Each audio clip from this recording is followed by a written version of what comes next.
Hello student, आज का topic रहने वाला है गॉस की परिमिति। मतलब जैसे अभी कल हम आप लोगों को पढ़ाए थे कि phi E is equal to E A cos theta. कल हमने इलेक्ट्रिक फ्लक्स के बारे में समझा कि फाई ई बराबर ई ए कॉस थीटा होता है। मतलब जो फ्लक्स होता है, इलेक्ट्रिक फ्लक्स होता है, वो इलेक्ट्रिक फील्ड पर डिपेंड करता है, एरिया पर डिपेंड करता है और इस थीटा पर डिपेंड करता है जो ई और ए के बीच में होता है। आज हम पढ़ने वाले हैं कि जो गॉस ने देखा, हम लोग गॉस थ्योरम कहते हैं, गॉस ने देखा कि जो एरिया होता है, जैसे अगर मान लीजिए एरिया सिमेट्रिक होता है तो हम इलेक्ट्रिक फ्लक्स आराम से निकाल सकते हैं क्योंकि एरिया हमको पता होता है। जब हमको एरिया नहीं पता होता है उसके लिए हम फ्लक्स निकालना थोड़ा सा मुश्किल हो जाता है। जैसे गॉस ने ये बताया, पहली बात तो ये समझ लो कि गॉस का एक फार्मूला दिया, उन्होंने फार्मूला दिया फाई का। जैसे सबसे पहले फार्मूला था फाई ई बराबर ई ए कॉस थीटा, वैसे एक फार्मूला गॉस ने दिया, उसका नाम है phi E is equal to q upon epsilon nought. जहाँ एप्सिलॉन नॉट क्या होता है, निर्वात की वैद्युशीलता या permittivity of free space or air. Permittivity of free space की जो वैल्यू होती है वो होती है 8.854 इंटू 10 टू द पावर -12। ये वैल्यू फिक्स होती है और चार्ज हमारे को पता होते हैं कि कितने चार्ज रखे गए हैं। दोनों का डिवाइड करने से हमको इलेक्ट्रिक फ्लक्स मिल सकता है। अब हम ये करेंगे, दोनों की तुलना करके देखने चल रहे हैं कि ऐसा क्या हो कि इलेक्ट्रिक फ्लक्स यहाँ से भी निकल रहा है, इलेक्ट्रिक फ्लक्स यहाँ से निकल रहा है, और ज़्यादा सुटेबल कौन सा हो रहा है। जैसे सबसे पहले जो इलेक्ट्रिक फ्लक्स की डेफिनेशन थी वो था कि जो प्रोडक्ट होता है ई और ए का, उसे हम लोग कहते हैं फाई। एरिया जरूरी होता है, लेकिन गॉस थ्योरम में एरिया की कोई ज़रूरत नहीं पड़ रही है। यहाँ पर एरिया नहीं फिक्स है कि एरिया कितना लेना है, क्यूब लेना है, कैसा लेना है। इसके लिए हम लोग एक गॉसियन सरफेस खींचते हैं और वहाँ से इसका फार्मूला आता है। हम इसको समझते भी हैं कि ये इलेक्ट्रिक फ्लक्स जो निकालना है इसका डेरिवेशन कैसे होगा। इसके पहले आप ये समझ लो कि हमारे पास फाई ई बराबर ई ए कॉस थीटा है और हमको जो निकालना है इसकी सहायता से phi E is equal to q upon epsilon nought निकालना होता है। जिससे हम क्या करते हैं, हमारे पास एक चार्ज मान लेते हैं, कोई चार्ज है जिसको हम लोग क्यू लिखते हैं और ये प्लस है, और हमको एक किसी डिस्टेंस मान लेते हैं आर डिस्टेंस पर एक पॉइंट पी होता है। इस पॉइंट पर, बिंदु पी पर, पॉइंट पी पर हमको निकालना है इलेक्ट्रिक फ्लक्स निकालना है। यहाँ पर इलेक्ट्रिक फील्ड निकलेगी, यहाँ पर एरिया लिया जाएगा और यहीं पर हमको फ्लक्स निकालना है, जिससे गॉस थ्योरम हमको अप्लाई करना है। हम देखो इसको दो तरीके से हम निकाल सकते हैं, लेकिन हम एक तरीके से ऐसे निकालेंगे, इसका जो फिगर है वो सिमेट्रिक होगा और हम एक गॉसियन पृष्ठ खींचेंगे जो एक प्रकार का स्फेयर होगा या गोला होगा।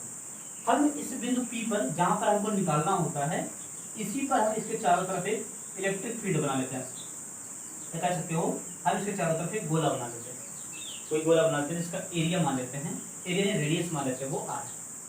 और इस पूरे गोले को जो 3D में, ध्यान रखना ये गोला है, गोला हमेशा 3D में होता है। इस 3D गोले में एक बिंदु पी पर एक क्रॉस सेक्शन एरिया से खींच लेंगे, ऐसे एक एरिया खींच लिया। जो क्यू है आवेश, इससे इलेक्ट्रिक फील्ड ऐसे बाहर की तरफ निकलेगी जिसका मान होगा ई। इलेक्ट्रिक फील्ड आपको पता होगा, हमने बताया था प्लस से माइनस की तरफ होता है। जो इलेक्ट्रिक फील्ड की डायरेक्शन प्लस से माइनस की तरफ है।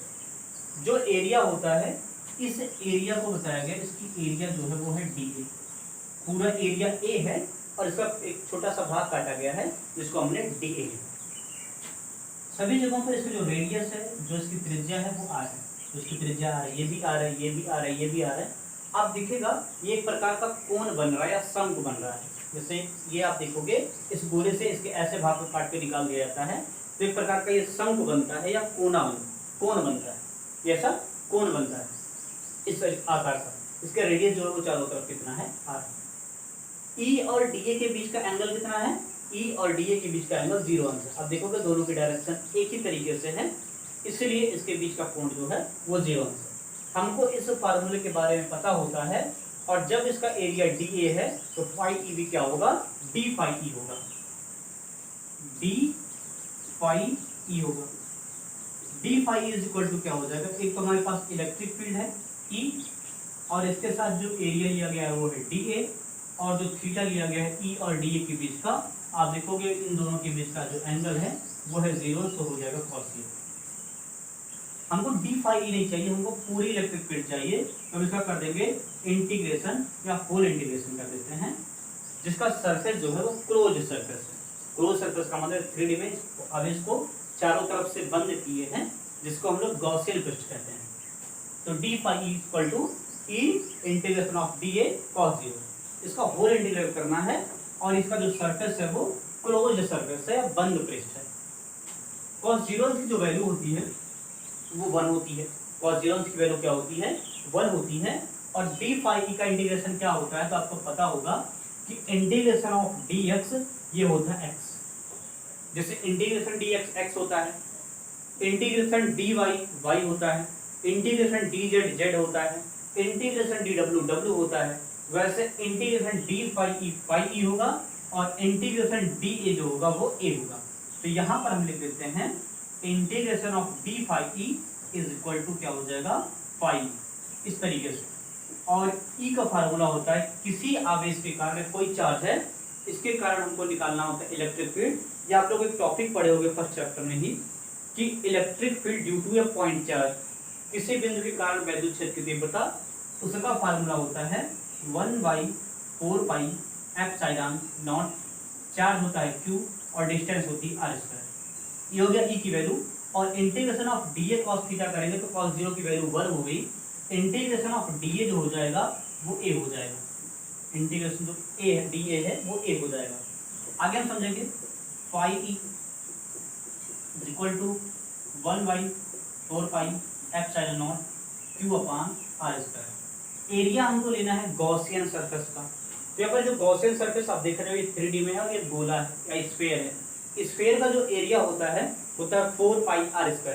तो यहाँ पर हो जाएगा a की जगह पर हो जाएगा 4 पाई r²। आप देख सकते हो 4 पाई से 4 पाई कैंसिल हुआ, r² से r² कैंसिल हुआ, और हमको जो मिल जाता है वो मिलता है phi E is equal to ऊपर बचा q और नीचे बचा एप्सिलॉन नॉट।